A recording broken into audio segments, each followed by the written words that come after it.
Welcome to Toy Business Unboxed, your gateway to the secrets of the toy industry. Here, Jason Shea, a toy entrepreneur and expert in the field. Every product we develop is really inspired by some of the real life experience that we have with our son. 60% of all toys last year were sold on Amazon, which is incredible. Be passionate about it because it's a road, it's a journey. Like when you have an idea that you think is like gonna somewhat like change the world, make things better, I'd say go for it. We'll guide you through the enchanting world of toy design, marketing, and manufacturing. Now let the unboxing begin.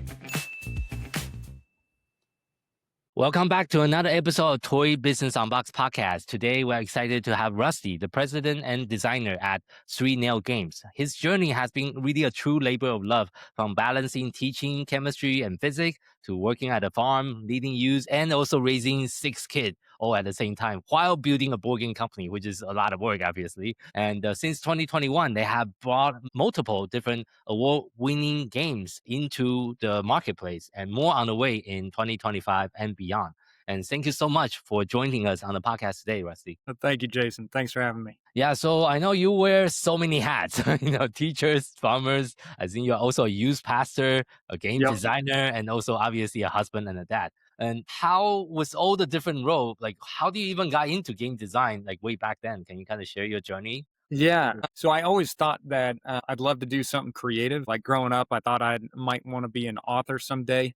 And but then I quickly learned I could not stand English, as grammar was not my strong suit. But I got sucked into the board game world. Dominion was a huge game for me. Catan was a huge game for me. And then just game after game, as my world exploded of different game designs, I started asking more questions about how in the world did people come up with designs like they did. Like Captain Sonar completely blew my concept and understanding of what a game was. And so I tried starting to design some of my own, and everything I came up with was absolute junk. Like it was either did not work or somebody else had already done it. And so with that, honestly, I was ready to be done and give up with the idea of designing entirely. And I was just gonna enjoy games with my wife and my family. And that's all there was going to be to it. And so it wasn't necessarily something that I saw a path moving forward in. And I was praying one night and I was just spending some quiet time with the Lord. And I told him, I was like, I feel like you put this desire on my heart, but if that's the case, you're going to have to help me. And it's craziest story because man, the moment I said that, like I had a design idea and a twist on a mechanism I'd never seen before. Got done out of the chair, got up,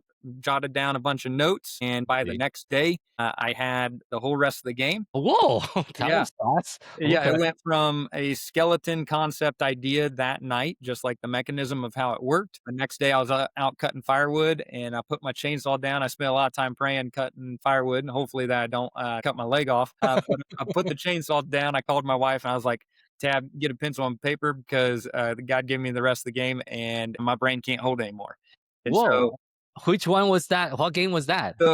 So that is Dawn of Kingdoms. And it is not officially come out yet. And so let me explain that a little bit more, because by that next weekend, we had full working prototype and then it was like, okay, well, what do we do with this? And it wasn't until my wife told me, in my mind, we just created a game. That's awesome. We'll put it in a little box, put it on the shelf, and that'll just be the family game. It was cool.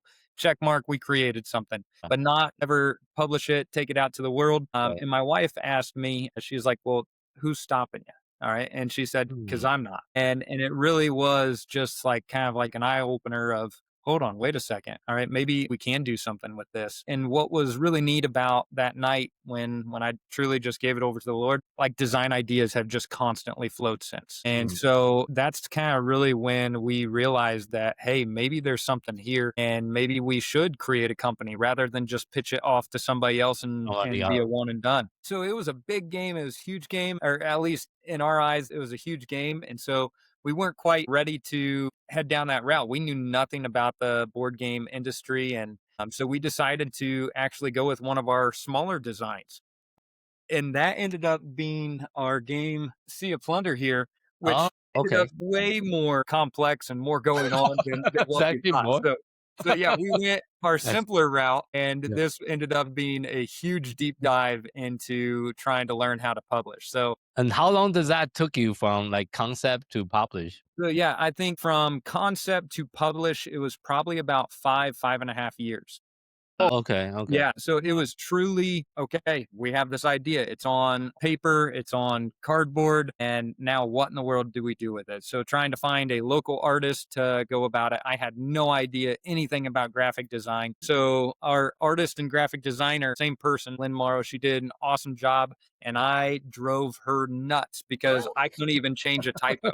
I knew nothing about what I was doing. I was trying to get what I had in my head out through an email and trying to get Mm, her to understand. And so I'm glad that we that's were great. able to Yeah. meet up locally a couple times. Okay. Okay. I put her through the ringer of 1,000 emails and trying to ask her to fix every little detail because I didn't know Yeah. how. But now I think since our very first design idea, it's been about 10 years now. And so, Oh, yeah, so I've definitely had quite a learning curve and an understanding of graphic design. There's a lot that I can actually do and function now. So that's been awesome. I see. And for our listener that have never played your game, can you also kind of do a quick demo of how the rule and the game for the one? Yes. So one of the awesome things about Sea of Plunder, you're a merchant ship. You're chasing after mysterious treasure islands. You're dodging pirates and gathering goods along the way. But a big deal with that is going to be every turn that you have a bunch of these multi-use cards that you could use for a couple different things. All right. So the big gist of it is going to be every turn you're going to play a card that moves your boat or does a special action. Then you're Okay. going to play a card that moves a pirate of your choosing. So everybody at the table is pushing and pulling and shoving the pirates into each other. I see. And so it really excels with that group. Sea of Plunder, it really excels with that group it's all about like, it's a race. You're trying to get to these treasure islands. You're trying to get to these port cities and gather goods. And you're also trying to Okay. dodge the pirates along the way. So you're making a game plan. You have a strategy, but by golly, no one else is going to let you get to the treasure before them. So I'd say it's got a lot of really neat combos that you can pull with the cards and movement across the map. But it also has a little bit of that Mario Kart feel of like people are going to get in your way. Racing, People are okay. going to throw a wrench in your game plan. They're Okay. going to do everything to stop you. So how do you win at the end? You get to the island and you win the game? So the treasure islands, they respawn in different locations throughout the map. Okay. But as you play, whenever somebody gets to 3 different treasure islands, that triggers the end of the game. But you Okay. get points based on the number of treasures that you found. You get points based on the different types of goods that you traveled around and collected at the port cities, I as see. well as if the pirates hit you and steal your goods, you could potentially end up with debt. All right, because you had to pay for damages to your ship. So all of those get taken into account, I see. Interesting. and that's been really great. What is the recommended players and how long is the game? So this is 2 to 4 players, and it Uh, plays anywhere from 30 to 60 minutes. Okay, okay. That's not too bad. It's not super long. Okay. Got it. And I know you have designed multiple different games since then. Can you also talk about other games that you have designed over the years as well? Yeah. So after Sea of Plunder, then we had Camouflage. All right, and Camouflage is right back here. Camouflage is a quick speed color pattern matching game. Think speed dominoes, right? So the concept is super simple. You have these essentially 3x3 cards, all right, and you're going to try and find and overlap them and lay them out there on the map. But there's no turns. It's 3, 2, 1, go, and everybody's building off the map as fast as they can. So hence the name Speed Dominoes. Yeah. But the name of the game is called Camouflage for a reason, because the concept's simple, but it truly plays tricks on your brain. One of the funnest part of designing that game was balancing it, but we also designed one side of the game to have these odd animal hides on them. We got some snake skins, we got some jaguar hides, Okay. and some funky zebra stripes. Okay. And on the other side of the cards, it's all the exact same game, but Mhm. it's like different gems on the backside of Oh, those cards.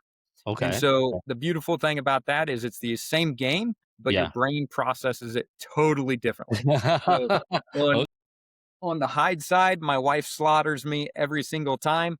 On Yeah. the gem side, it's the same game, but I have a shot at winning. Oh, okay, interesting. And Okay. we found that it was about 2/3 of the populace actually see this side better, and Hmm, about 1/3 the gym side, which is really intriguing to me that's because when I interesting. designed the gym side, I thought that it was less busy. There was a little bit less going on. You had very defined specific shapes. I thought it'd be Yeah. simpler. I thought it'd be easier for kids so that, adults could play on the animal hides, kids could play on the gym side. But Yeah. that is not the case at all. It just depends on your mind and the way that you view the Oh, world. okay. We designed both sides to be colorblind friendly. And Okay. so it's been very intriguing to me. And I'm amazed that the majority of people saw it easier on the animal hide side. Oh, okay. So let me understand the game correctly. So it's like matching. You're matching the two identical Yes. patterns. So let me grab that for a second. So with these, all right, you have these 3x3 cards, and on one side it has gems, other side it has hides, and so you're trying to find, if I can find a pattern match here real quick, hence the name camouflage, right? So Do they need to be 100% identical in all 9 tabs? so yeah, whatever you end up overlapping has to be identical itself. Here we go. So these two cards here, you got snake skin, snake skin, snake, snake, snake, snake, and here we have the jaguar. All right, and you're gonna find a spot out there on the field that those are going to overlap. All right, and so Oh, everything that you overlap has to match perfectly, and you agree. have to match a minimum of 3 squares or more. So, and it leads to a bunch of different variants that you can play in the game. Like you can base points at the end of the game on how many cards that you're able to find and overlap, right? Yeah. Rather than just finding one card to overlap, can you overlap multiple cards at the same time? Or are you just Oh, simply playing speed run, as in like first person out of cards wins, right? You can completely play it based on the number of squares that you overlap and cover. So you're really looking for those corner spots. It leads to a lot of fun I with the see. different varieties. The games play in about 5 minutes, and there's Oh, over wow. five Okay. different ways to play. So you just try a different one, go for it again. And some Yeah. people really they don't love the super fast gameplay, like it totally stresses them out. And I get Mhm. that. I understand. We've added 49 solo puzzle cards. And Oh, so okay. with Okay. these, they go and get those specific cards, all right, that are listed up here in the card. This is a 1-star puzzle. And Yeah. then they have to find a way to overlap and create this matching pattern Oh, field card. And it okay. has one of the possible answers on the back. So we have been finding that this is a fantastic game for groups that are high energy, 3, 2, 1, go, super excited and super competitive, as Mhm. well as just people that just want to chill, relax, have a evening where they can just sit down and do something different than a regular puzzle, but still kind of like that Sudoku crossword puzzle mindset. All right, they Mhm. are really, really eating up these solo puzzles. I see. Okay. Okay. So it's a mix. You can do solo. You can do team play. It could be a party games. You can Yeah. have a lot of people playing, and it's also very fast. Sounds look like, Yep. and very quick as well. Okay. So here's a little bit of a image of kind of what that shows when it's all laid out. So it's not a set board. The setup changes every single time, and it's three, I two, see. one, go, and it just kind of grows like a giant amoeba. Oh, got it. Got it. Got it. Got it. And I think a lot of your game design kind of focusing on bringing people together. And, with the digital world nowadays, what would you say from your perspective that the face to face game can bring that the screen couldn't quite do that? So I think games as a whole just bring people together from all kinds of walks of life. Just like the number of times I go to a convention and I sit down and people over there that like just jobs that I've never even heard of, places in the world that I've never even been, right? So I get to sit down at a table and actually make face to face interaction with those. And that's been great. Granted, you can meet random people playing like a video game online and get to know somebody via the phone or, via voice call or something like that. But when it comes to us, we truly love that face to face interaction that you get sitting at the table. Like, for example, we have a number of games that we are considering putting on something like Board Game Arena. Okay. And Okay. and Yeah. so that has a tabletop experience online on a screen. Yeah. Yeah. And it's just not the same. There are certain games that you can do well with. For our game, for example, our game coming out in the future, we have Natural Chaos. It Yeah. is a 2-player abstract strategy game, kind of that in between chess and checkers type deal, and that Yeah. works great for online. For a game that you're not going to have much social interaction in the Interaction. regards of having to read your opponent's body language at the table. Yeah. Or it's just more that you can't even have that conversation back and forth because you're too busy in your head trying to make your decisions. Yeah. That works great online. I But see. for us, like what we really love and our game company as a whole, we strive for that interaction at the table. Like Mm. I want to sit down, I want to try to understand you. And even if we're just playing a strategy game, I want to understand what you're thinking, what your next move's going to be. I can try to do that just looking at the screen and the board state on the computer or at the table. But Yeah. I want to look across the table. I want to see, is your face relaxed? Is it stressed out? All right. Are you worried that I'm going to take the same spot that you're going after? As well as we have some of these games, like for example, our 2 games that just came out, Are You More Like and Go for the Krill. Go for the Krill is all about trying to do a little bit of risk assessment. Like you're a bunch of whales, you have a bunch of whales in your hand, and you're sending them chasing after these stacks of food. I But see. Okay. the main gist of the game is if we both go after the same stack of food, then we Mhm. both cancel and get nothing. So you want to be the only person going after that stack of food. And Mhm. so I'm constantly looking around the table and it's like, ooh, this stack of food is going to give me a lot of points, Yeah. but everybody else is going to want that lot of points too. So Mhm. maybe I need to go somewhere else. Yeah. Or is everybody else thinking that same thing and everybody else is chickened out right now? They're too afraid to go after this stack of foods. So I maybe see. now this is the time I need to go after it. And so awesome with this is all the cards that you have are kind of like a one-time use.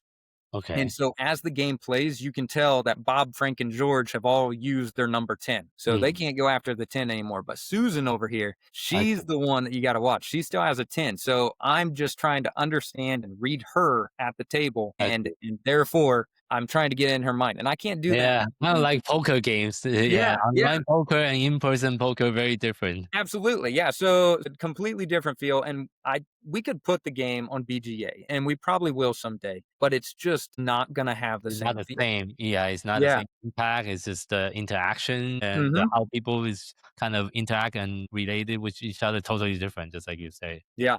And our game, Are You More Like?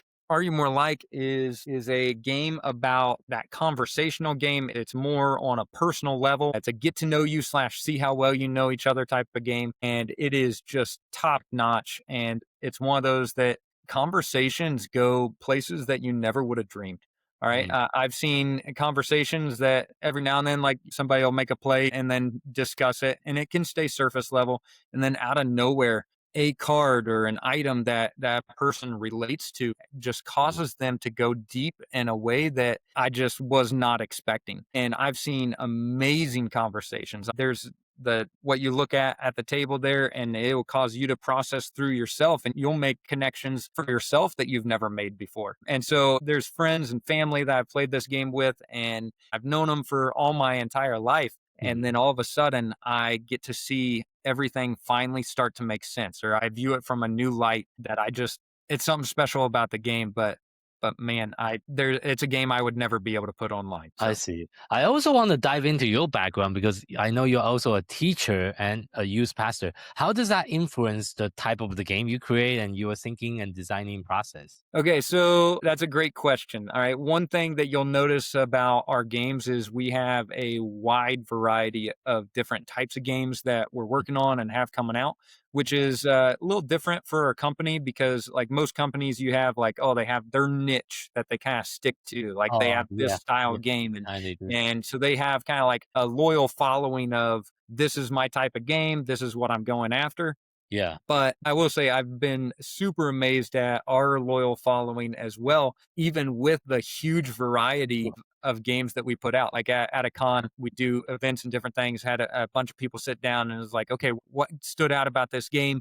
And they're like, because you guys put it out and we've loved everything else you've done. So that just absolutely warmed my heart. But Okay. when it comes to the youth group, when it comes to teaching, I get to test a lot of different games on a lot of those students. And it's really nice because I have a wide variety of Mm. interests and likes. And so I've had a very diverse catalog of playtesters that have been able to come through. And I feel like rather than just like a specific niche gamer category trying the game over and over again, we get a lot of input from all over the place. Kids that have never played games, kids that have played tons of games, as well as, so I'd say very diverse feedback before we ever get a chance to actually take it out into conventions. Got it.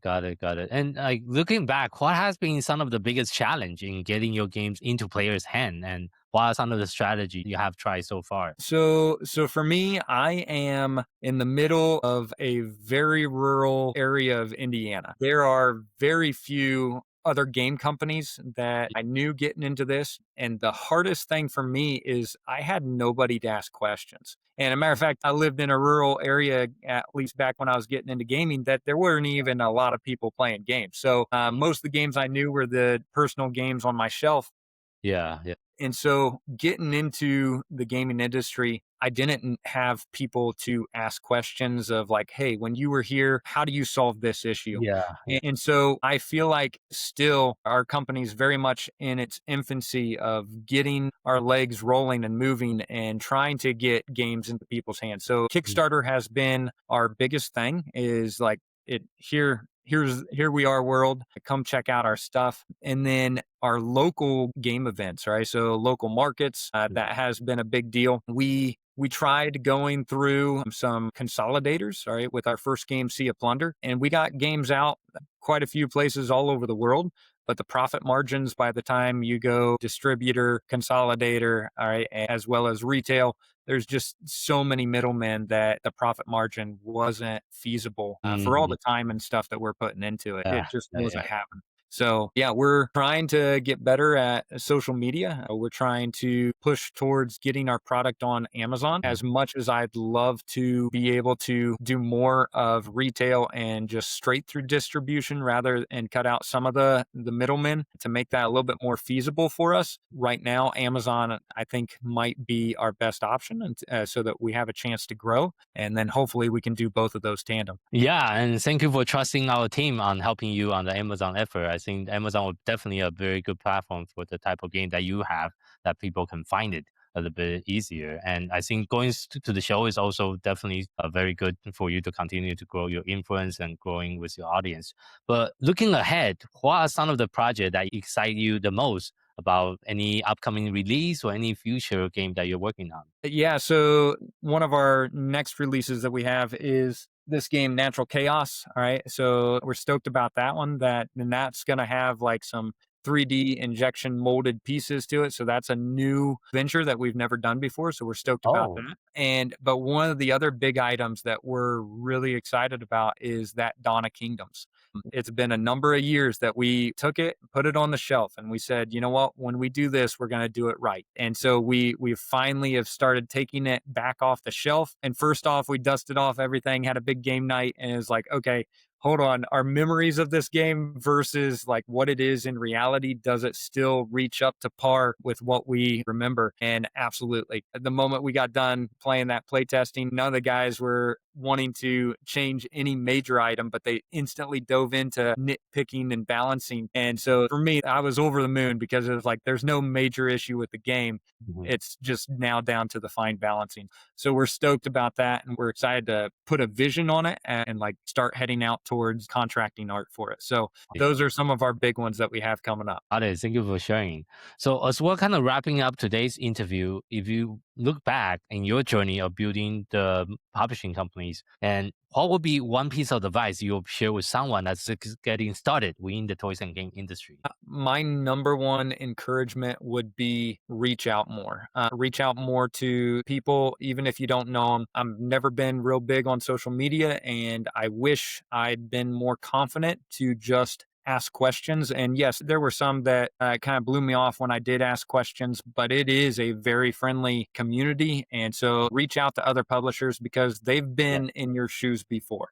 So yeah, I wish I had been able to have the confidence to reach out and meet up in person, or even video calls, so that I could ask somebody, hey, how did you overcome this? What is your advice? All right, because I'm learning that there's so many things that I was like, I don't know how other companies are doing this. Like the fees and costs, like A lot. Yeah. unfeasible. And so then, but there's been so many questions I didn't know to ask that I had to Yeah. ask. And some of those I didn't know until I was just having conversation with another publisher. And they're like, oh, yeah, I remember having that issue. Here's how you fix that. Or here's the loophole to get around that. And it's like, Yeah. nobody tells you this. Like it's not online or on the internet somewhere. And so that's a big one, as well as like one thing that we have always struggled with. I love game design. I love people. I love the interaction. I am not a salesman. And so that's my weakness. So know your weaknesses. Hopefully I become a much, much better salesman, and I'm working at that. But I don't ever want to shoot anybody in the wrong direction. Like I don't want to sell you on something on my game and then you pick it up and you're like, that's not what that was at all. I want you to know what you're getting. I want you to be excited about getting it and love every detail of it. So I'm excited to partner with you guys, Toy Launch, to be able to help me in my marketing understanding and helping us push onto Amazon. And there's been so much of that I have too many other irons in the fire, and to be able to hand that off to you guys and trust you guys and know that you guys have our best interest at heart as well. And I'm stoked at our future and what we're doing together. Of course. Thank you so much. And so wrapping up, for our audience that's interested to learn more about you and your company, where is the best place for people to find you online? So the best place to find us online is 3nailgames.com. So www.3nailgames.com. And pretty much any social media platform. And we are always at 3Nail Games. And that's all spelled out. THREE, nail, NAIL Games. And that's where you can find us. Got it. Okay. We'll make sure we put that in the show note. So again, thank you so much for your time and to sharing your experience and your journey within the industry so far. Yeah. Thanks for having me here. And thank you so much for our audience for tuning in to this episode of Toy Business Unboxed podcast. We hope you have enjoyed today's conversation and find it insightful and inspiring. If you like what you have heard, be sure to subscribe to our podcast and your favorite podcast platform so you never miss an episode. We really appreciate your support. And if you could, please leave us a review and share the podcast with your friend and colleague within the toys and game industry. For more resource, tips, and updates within the toys and game industry, visit our website at toy-launch.com. You can also join our free Facebook community, Toys and Games Launchpad, where toy creator, inventor, and entrepreneur connect, share ideas, and learn how to grow each other's businesses. Just search Toy Games Launchpad on Facebook, and you'll find our free Facebook group. So until next time, keep innovating, keep creating, keep bringing joy to toys. This is Jason Shea signing off on the Toy Business Unboxed podcast. We'll see you in the next episode. Thank you so much, everyone.